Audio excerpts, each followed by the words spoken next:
1 মাস আগে জন্ম নেয় সাজ্জাদ মোল্লার যমজ 2 বোন। তার 1 সপ্তাহ পর মারা যান মা। রাজনৈতিক মামলায় কারাবন্দী হন সাজ্জাদের দিনমজুর বাবা জামাল মিয়া। এতে সদ্যজাত 2 বোনসহ 3 বোনকে নিয়ে খেয়ে না খেয়ে দিন পার করছে সাজ্জা। বোনদের মুখে দিতে পারছে না খাবার।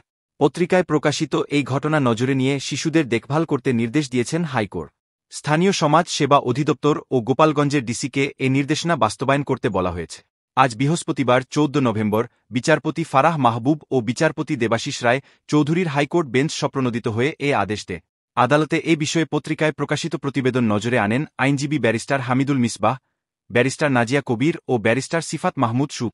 রাষ্ট্রপক্ষে ছিলেন ডেপুটি অ্যাটর্নি জেনারেল তানিম খান, সাজিয়া আফরিন, সহকারী অ্যাটর্নি জেনারেল মুজাহিদুল ইসলাম শাহী। অ্যাটর্নি জেনারেল কার্যালয়কে আদালতে আদেশের কথা সংশ্লিষ্টদের জানিয়ে দিতে বলা হয়েছে। প্রকাশিত প্রতিবেদনে বলা হয়, সাজ্জাদ গোপালগঞ্জের কোটালীপাড়ার চিত্রাপাড়া গ্রামের জামাল মিয়ার বড় সন্তান। স্থানীয় এম খান উচ্চ বিদ্যালয়ের 7ম শ্রেণীর ছাত্র সে।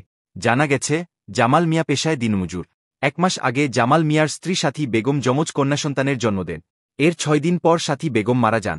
স্ত্রীর মৃত্যুর পর সদ্য জন্ম নেওয়া দুগ্ধপোষ্য 2 কন্যাসহ 4 ছেলেমেয়ে নিয়ে মানসিকভাবে ভেঙে পড়েন জামাল মিয়া। ঘরে অসুস্থ মা ও 4 শিশু সন্তানের লালন পালন করে দিন কাটছিল তা। এ অবস্থায় গত শুক্রবার 8 নভেম্বর দিবাগত রাতে কোটালীপাড়া থানা পুলিশ জামাল মিয়াকে বাড়ি থেকে ধরে থানায় নিয়ে যায়। এরপর গোপালগঞ্জ সদর থানায় হস্তান্তর করা হয়। গোপালগঞ্জ সদর থানা পুলিশ পরদিন শনিবার 9 নভেম্বর জামাল মিয়াকে স্বেচ্ছাসেবক দলের কেন্দ্রীয় কমিটির ক্রীড়া সম্পাদক শওকত আলী দিদার হত্যা মামলায় সন্দেহভাজন হিসেবে গ্রেপ্তার দেখিয়ে কারাগারে পাঠা। জামাল মিয়ার ভাই মনির মিয়া বলেন, আমার ভাই কোনো রাজনৈতিক দলের সঙ্গে জড়িত নেই। একসময় তিনি আমতলী ইউনিয়ন যুবদলের সাধারণ সম্পাদক ছিলেন। পুলিশ কী কারণে আমার ভাইকে ধরে নিয়ে হত্যা মামলায় গ্রেপ্তার দেখিয়ে জেলহাজতে পাঠিয়েছে তা আমাদের জানা নেই। তার সন্তানদের ঘরে খাবার নেই, কষ্টে দিন পার করছে তারা। এর মধ্যে নবজাতক 2 শিশুর অবস্থা সবচেয়ে খারাপ।